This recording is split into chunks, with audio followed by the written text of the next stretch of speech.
bienvenidos a esta nueva entrega de estas entrevistas que estamos haciendo en el contexto de Congreso Futuro 2025, esta 14ª edición de este evento de divulgación científica, el más importante de América Latina, en el cual nos invita a reflexionar en qué humanidad queremos ser. Así que tenemos para todos los gustos entrevistas y también charlas que podrán escuchar y ver a través de todas las redes sociales de TV Senado. Así que los invitamos ahí para compartir y para poder también disfrutar de este contenido. El día de hoy estoy muy contento de poder hacer una entrevista para mí especial como astrónomo, de poder compartir este escenario junto con Patrick McCarthy, quien es el director de Noir Lab, una parte del National Science Foundation, y también que tiene grandes proyectos aquí en Chile, los cuales vamos a discutir sobre cómo impactan estos en la astronomía, pero también en el desarrollo local y cómo pueden impactar en nuestro entorno. Para mí es un placer entonces presentarles a Patrick McCarthy. Patrick, thank you very much for participating in Congreso Futuro and accept this interview. My pleasure. I would like to start first with your background as an astronomer. How did that take you to here? So, at the beginning, in the 80s and 90s, you visited Chile to study galaxies that are far, far away. How was your first time here in Chile? I first came here in 1983 and had 6 beautiful winter nights in July, and I couldn't believe how exciting it was and how much data I got and how tired I was after 6 nights. 6 nights in the winter here in Yes, Chile, it's long very nights. long nights. Wonderful. Yeah, I've been there and it's tough, Yeah. but you could realize how beautiful our sky is. Yes, indeed. That's something very important because the sky that we observe is not the same that you have in the US. Correct. We see a different part of the sky, and we're generally drier, higher, and darker here than in most U.S. observatories. So in that regard, Chile is a very unique place for the absolutely. observatories. Yes, it's the place to be for astronomy. So I would like to ask you, what was your motivation to come here? What did you want to study? What were your goals as an astronomer? So when I started in astronomy, I wanted to look back in time and find the farthest away galaxies we could see, to see the early galaxies when the universe was young. And when I was a student, our understanding of the universe was quite different than it is today. And the experts said there probably are no galaxies more than about 5 billion light years away, that they just hadn't formed by then. Well, we decided to go see for ourselves.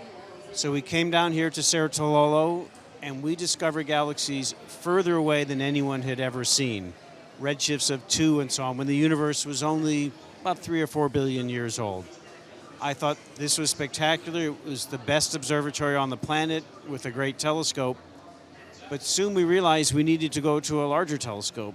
And so in 2000, when Gemini came online, we used Gemini to push even further back in time. And we would take Gemini and expose for 50 hours on a single galaxy to get a redshift. Well, we would do maybe 20 or 30 at a time with Gemini, but we really pushed it to its limits, and we used the best that Chile had to offer in terms of skies and telescopes, and showed that galaxies formed when the universe was quite young.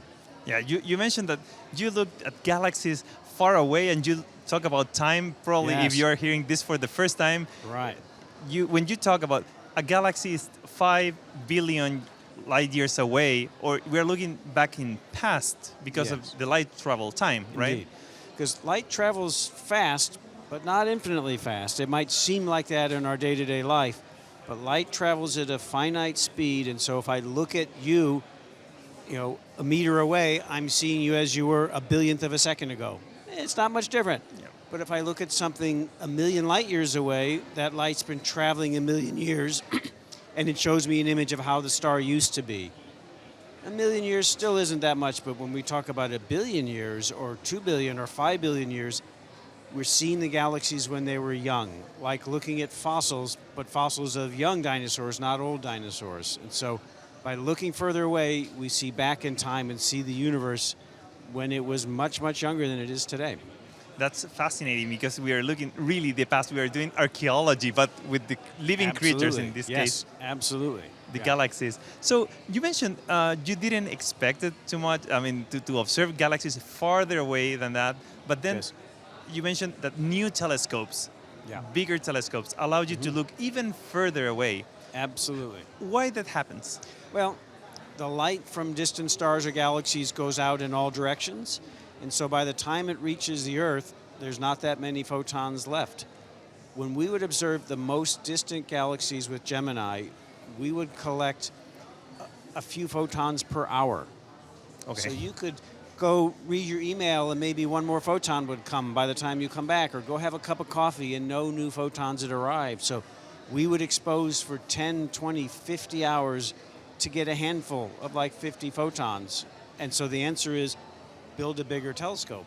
And that's why we thought about the giant Magellan telescope, the 30-meter telescope, the European ELT, to collect those photons from the universe that are so far away, they're so dilute, you simply need a bigger telescope at the best site on the planet.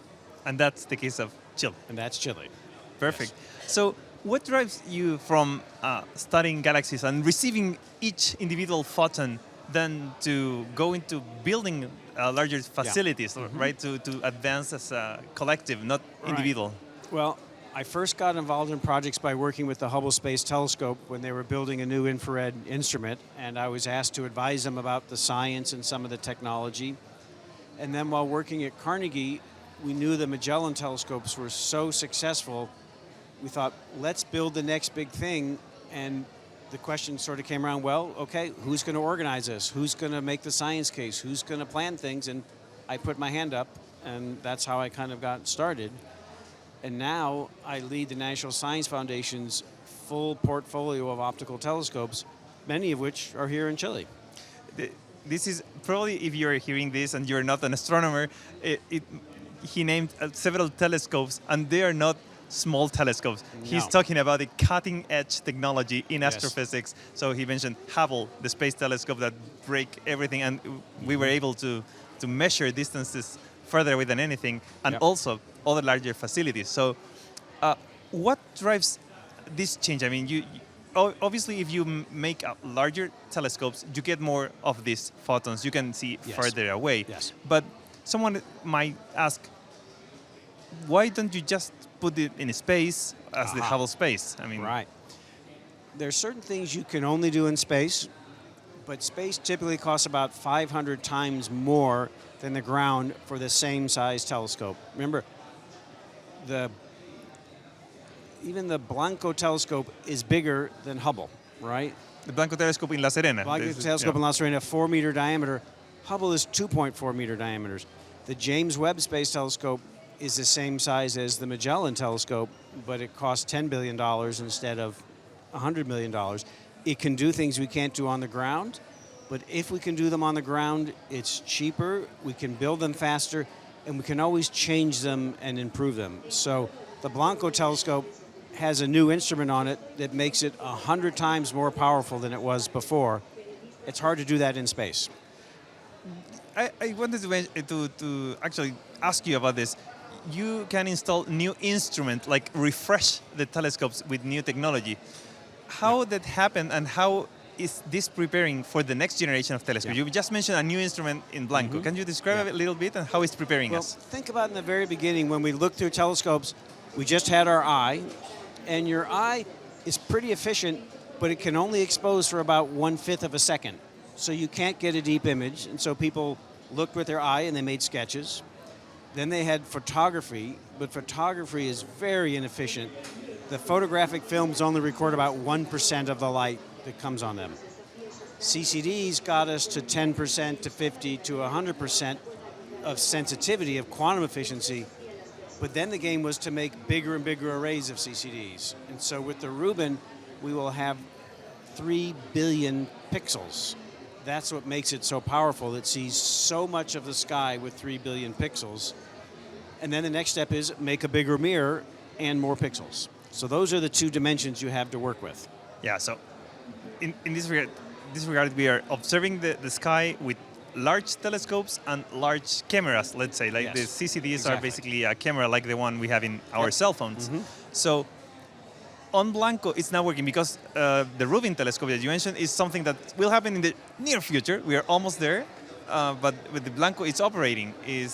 Blanco has what's now the world's largest camera on a big telescope. It was called the dark energy camera. It was used to do a survey to measure the properties of dark energy, but you can use it to do all kinds of science. And it has a few 100 million pixels instead of billions of pixels. But still, it sees a very large area of the sky. It's got a big mirror, and it's super sensitive. Rubin takes that another factor of 10. Yeah, let's talk about that now that you mentioned the Rubin telescope. This is a brand new telescope at NORLab, right? Yes. It's located in La Serena, in a hill or in a mountain near Cerro Tololo. Near Cerro Tololo. So it's a larger telescope. It's an 8-meter class telescope, but with a huge camera. You mentioned 3 billion pixels. This is a few millions. It's totally different. Completely different. So what are the main advantages of having a large mirror with this huge camera? So many of the things that we want to study require large samples of galaxies. If you want to measure the properties of dark matter or dark energy, you need samples of millions and millions of galaxies and thousands of supernovae. And the more sky you see, the more of them that you can collect at any one time. The beauty of Rubin is that the telescope and the camera were designed together as one system. It wasn't like, let's take a telescope and figure out how to put a camera on it. Let's design it all as one optical system designed to survey as much of the sky as fast as we can and as deep as we can. So in this case, the idea is simple. Just make it like a movie of the sky, of the southern sky. Yes. How this will be different to what we do with regular telescopes or with the James Webb or Hubble or others? Well, the James Webb has fabulous sensitivity. You'll never touch that from the ground in the infrared, but it sees a fairly small part of the sky, and it tends to stare at things for a long time. With the dark energy camera, they would point and stare, point and stare. With Rubin, we're doing this movie at a pretty high rate, 30 seconds per exposure. So over time, we add all those up and get a very deep image. But for each part of the image, we have 1,000 different time samples. So we can see what changed. If there was a supernova, how did it go up? How did it come down? If there's an asteroid, how did it move? So we have that third dimension now of time as opposed to just the position on the sky. Yeah, I will have to ask you, because then again, you mentioned we will see a supernova, an asteroid. I'm familiar with those terms, but I would like to, how an astronomer looks at a supernova on, because we're talking about images, right? Yes. So every night the telescope will point 30 seconds here, 30 seconds there, and we will have tons of images, a huge amount of data in the... So what we will do is for each new image, we'll take the previous image and subtract them and see what's different, whether something's gotten brighter or something that has moved. And then clever software will look at each image and say, there's something new on this frame. There's nothing new on this part of the sky. Don't bother. And it will tell us where all those new events are. And then AI will help us figure out which ones are supernovae, which ones are asteroid, which ones are normal novae, which ones are just variable stars, and help us sort out that vast, vast amount of data. You just mentioned something that it's been the topic of last year, Congreso Futuro, and this has been discussed this year as well, is artificial intelligence. So astronomers, a lot of people think of astronomers like literally looking through an eyepiece, observing the skies. Yes. Now we are mentioning cameras that collect photographs, and now humans are not looking at those images. So you mentioned artificial intelligence will help us. Why is not a group of astronomers observing these images? Well, what changes? We would need 450 high-definition TVs covering the wall. You would need hundreds of astronomers who could look at 1,000 pictures a night and find out what has changed. It's impossible. It would never work. So the days of the astronomers looking at every picture for things like Rubin, they're probably over. Machines can look at them much faster as long as we tell them what to look for. So we have to train them to find different types of objects, and they will come back and then highlight them all for us. I would like to hold that thought, because we need to go to a small break, and we will come back to discuss more about the new technologies of Rubin and how we can keep our skies safe. Very good. Vamos a ir a una pequeña pausa para poder respirar un poco y también volver con cosas súper interesantes sobre cómo funciona también este nuevo telescopio, qué cosas podemos esperar en la astrofísica que pretende cambiar y también cómo podemos proteger nuestros cielos. Estamos aquí recordándoles con Patrick McCarthy, quien es el director de Noir Lab del National Science Foundation, aquí en Congreso Futuro 2025 en el Centro de Extensión del Instituto Nacional.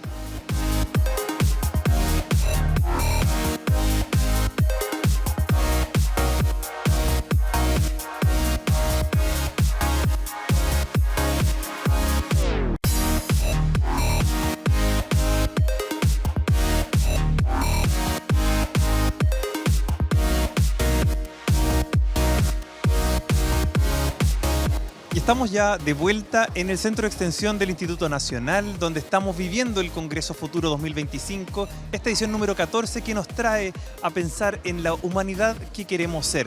Y parte de ella quizá también nos lleva a soñar con el espacio, que es justamente lo que estamos conversando en esta entrevista con el director de Noir Lab de la National Science Foundation, el señor Patrick McCarthy, quien es justamente el director de esta institución. Patrick, we are back and we were discussing on how the machines, the AI, is taking over the astronomers in the detection of the images, basically, how we recognize where a star has moved or has increased in brightness.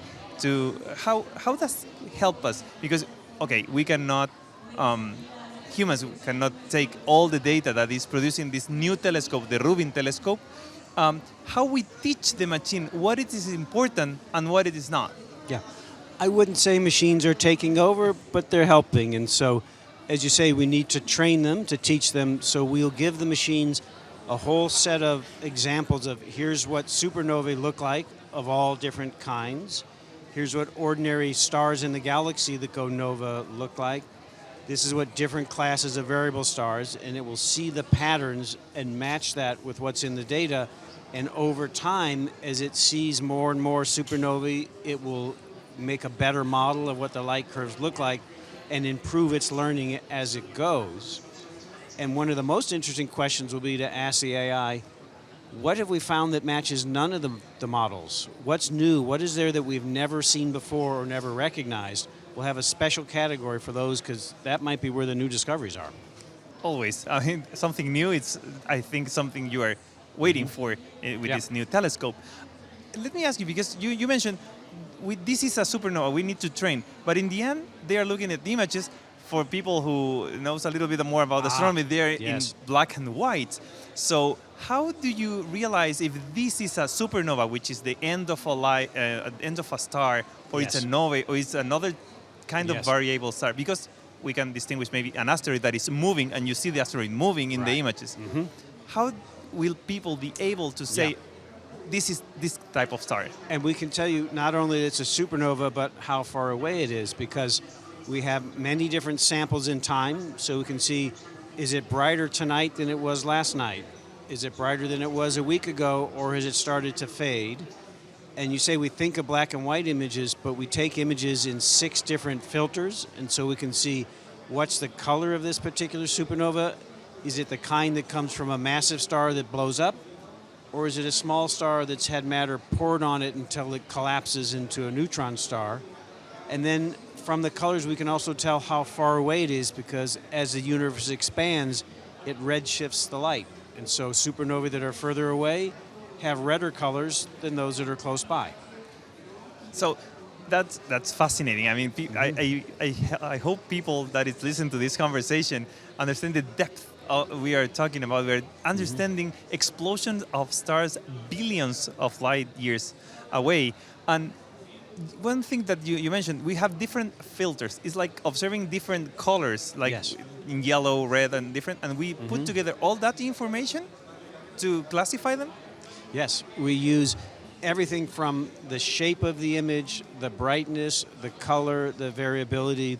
There's lots of different variables we can put into the training sets to identify all the different types of celestial phenomena.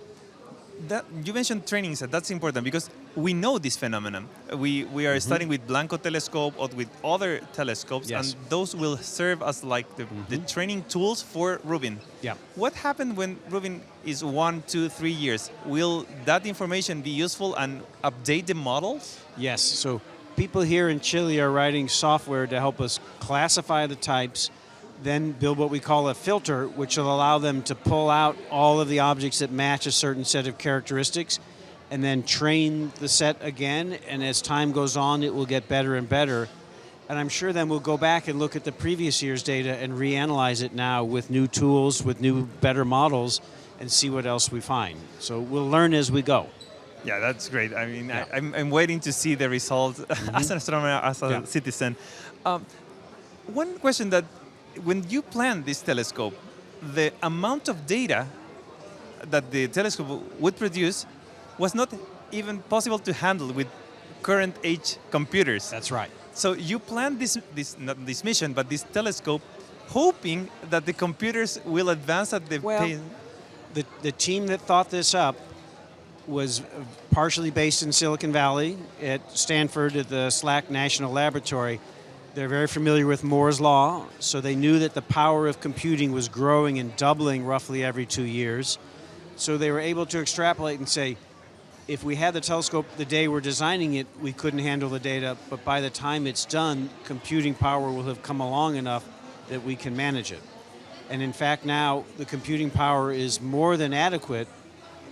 Part of the problem is just moving the data around. But we will get the data off the mountain to California in just a matter of a few minutes. It's amazing. We've already tested that. All the data goes down the mountain, then it goes from Chile into Brazil, and Brazil through the ocean to Florida, and Florida to California. So those are the kind of very interesting questions, because we had a problem in astronomy that people solved with new technologies, and that improves our technology in Chile, because you had to install things like to internet connection. You need a very speedy, a very fast internet connection, and all that benefits the community as well. Yes, astronomy tends to push very hard on the technology. We want the people who make the CCDs, make them better, make them bigger, make them more sensitive, and that has driven the technology that then helps your smartphone have better detectors. Similarly with signal processing, we're always pushing for more, and as the technology gets better, we do more science, and then we push for more technology, and they build on themselves. Yeah, that's because a lot of people usually ask, I mean, why are we doing all of this? I mean, the main driver is to know more about the universe, right? So I would like to ask you 2 questions in this regard. The first one is, what drives your motivation, like the astronomical motivation? We just need to discover more supernova. Why? What can we learn from space? Right. The reason we are so interested in supernovae is not so much the physics of the explosion, but we can use them to measure the distances to galaxies. They're what we call standard candles, not quite, but we can calibrate them to have all the same absolute brightness. Then we can tell how far away they are. Then we can measure the expansion history of the universe, and that tells us about its energy and mass density. That's how dark energy was discovered. And now we want to know, well, what really is the dark energy? And our best handle is to get a better measurement of that expansion history of the universe. And supernovae are part of that. They're not the whole story, but they're an important part of it. You mentioned dark energy. It's like something like a magic word in some regard to people who is not in this world. So what we expect, or what is producing dark energy in the universe, and why it's so important that we are building this huge project to try to understand what it is? Well, I think it's kind of embarrassing to admit as an astronomer that we don't know what 96% of the universe is. We'd like to know. We might find something new and fundamental about reality if we understand what dark matter and dark energy are. They're the biggest mysteries in physics right now, and astronomy is our best handle on trying to understand them. We don't know what will come from a better knowledge of that fundamental physics. Yeah, it's fascinating because we are looking at the sky, literally galaxies far, far away, and in the end, this is a problem of fundamental physics with maybe with atoms and nucleus of atoms. So maybe the answer to that fundamental physics is studying the large-scale universe. Yes, there's some phenomena like dark energy that are just too weak to study in particle accelerators, to study in terrestrial laboratories. You need the scale of the universe to have enough of it to see a visible impact. So that's where the frontier is. So that's the motivation. We need to understand our reality, as you mentioned. Yes. But another thing that pushes us, you push technology, and in the end, it benefits. So you have some examples that you would like to mention? Well, I mean, certainly CCD detectors are part of it. A lot of laser technology has been driven by astronomy, optical coating and polishing technology. We tend to push on everything. A lot of the wireless technology came from radio astronomy. So anything that we can use as astronomers, we tend to push it and drive it to new extremes.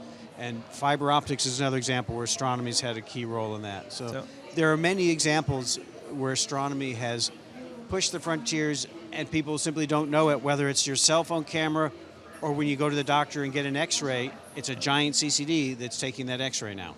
So definitely something very helpful. And in that regard, we need to keep it.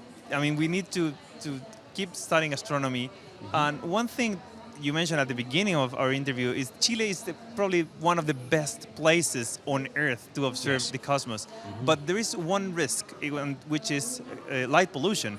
Yes. And we need to keep our dark sky. How critical is this, and how we can mitigate these effects? It's absolutely critical to astronomy because as the sky gets brighter, we lose sensitivity to the fainter and fainter objects. And many of the great observatories in North America are no longer cutting edge because the skies are simply too bright. There's a lot, though, that we can do that will allow people to have all the light that they need and yet still keep the skies dark. So it's about building proper fixtures over the light so the light goes down where you want it, not up or not sideways where it gets scattered. It's about using lights that have the right color because blue light gets scattered into the atmosphere more than red. It's about turning off lights in the middle of the night. Do you need to have lights on at 2 in the morning in a shopping center? Probably not. So there are ways that we can balance what society needs, what business needs, and yet still keep the skies dark. In Chile, we have a new norm actually regulating all this. This is a huge step forward. What are the next steps? We need to keep changing things or keep advancing with technology? Well, I think the next step is to take the Norma Lumica and make sure that it's enforced and applied, that people understand how to build lights that serve their purpose and meet the new requirements. If we can use that norm, that regulation, and see that it's followed, we'll have made a lot of progress. So I think that's the first step. Let's use the regulation that the government has so wisely put in place and see how much that helps. Yeah, and well, in case of a new project, because we know mining is a major issue here in Chile, is that poses a risk? Or well, it's a risk in the sense that many mines run 24 hours a day, so they have lights, but we've been talking to mines around the observatories and helping them understand how they can save money by having proper light fixtures, and they're receptive to this because they don't want to spend money on light they're not using. Light that goes up in the sky doesn't help them either. So I think if we work in partnership, people can see the benefits of doing it the right way. Great. And there's a threat now. I mean, we've been talking about new technologies here for internet connection and satellite connection. We know about Starlink, but now another one from Bezos and other people are trying to put more and more satellites. How does pose a threat? They say, let's just build telescopes outside in the space. Yeah. Is that a real solution, or what? Well, first of all, having more satellites is really important if it helps people get more broadband connectivity, people in rural areas, emergency services. So it's a really good cause to have more of that connectivity. What we're trying to do is work with the satellite providers to understand how they can reflect less light back on the Earth, how they can make their satellites a little smaller, a little darker, because if we get them just a little bit darker, a factor of a few, then we can take most of the impact out in software. We also have to understand if there's many companies building the same network, what's the business model? How many different satellite companies are needed? And it'll take a while for the business world to sort that out. And then we have to understand the satellites don't last forever. What happens when they reach their end of life? They burn up, they fall into the ocean. So there's a lot to be worked out, but you know, the technology timescale is so fast. It's hard to have those conversations when the business cycle drives things to very, very fast innovation. Certainly something that we will be discussing later in the future. I would like to ask you the last question, because this year, the main topic is what humanity do we want to be or we want to become? What's your thought on that? I think we want to become better aware of the universe around us, better aware of the Earth and its finite resources, better aware that cooperation across country boundaries is good for all of us, and the night sky, which is something that we all share, can help us connect to each other, connect to something bigger than ourselves, and realize we're in a very special small planet and a very big galaxy. We should take care of it. That's a great word to finalize this. Thank you very much, thank you, Patrick, for this interview. My pleasure. Muchas gracias a todos. Estuvimos con Patrick McCarthy, director de NORI Lab del National Science Foundation, aquí en Congreso Futuro 2025, esta 14ª edición, donde nos preguntamos qué humanidad queremos ser y cómo en este caso las estrellas podrían también tener información fundamental sobre el futuro. Les recordamos que pueden seguir también todas las charlas, la de Patrick y la de todos nuestros expositores, en TV Senado, en todas sus redes, también en congresofuturo.cl, que los invitamos a revisar. Muchas gracias y nos encontramos aquí en TV Senado para una próxima entrega de estas entrevistas con los expositores de Congreso Futuro 2025.